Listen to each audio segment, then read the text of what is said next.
Ayan guys.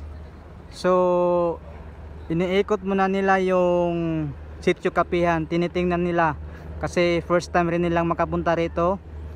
Ayan. So tinitingnan nila yung buong paligid ng Sitio Kapihan. So sakay po dyan yung mga senators natin. Ayan. So first time rin nila makapunta rito guys, kasi 'di ba nung first hearing sa Senate ay sinabi nila na pupunta sila dito sa Kapihan, at ngayon andito na nga sila guys. So live tayo ngayon guys. So abangan natin yung pag-landing ng helicopter at ang mga sakay na mga senators. Ayan guys. So siguro dito sila mag-landing sa may parang basketball court, o talagang dito kasi may tumatawag doon na ano. Yung Kapihan ay kung makikita nyo yung dagat, talagang malapit na lang siya sa dagat. Okay, so andito din yung mga kapulisan natin for security. So the helicopter are lalanding na to. Ayan, palapit na dito yung helicopter.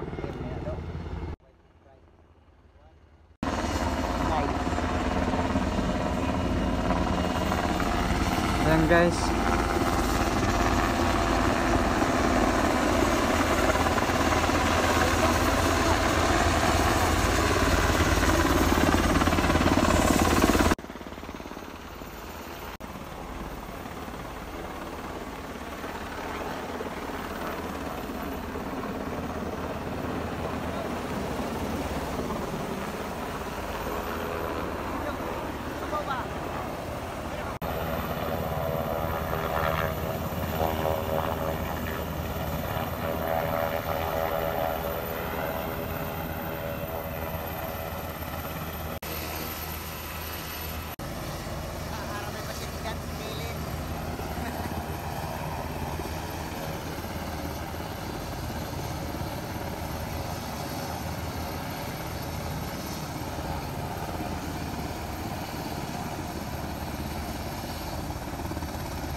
Layo sir, from the highway, mga 200 meters.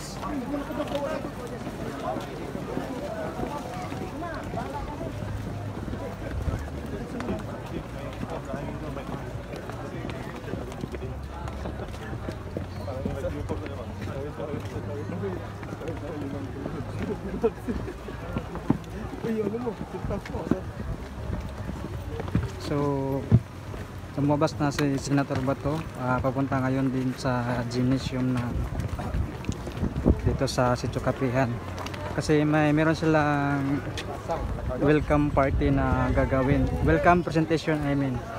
So ngayon ay papunta tayo ngayon sa baba doon sa may gymnasium.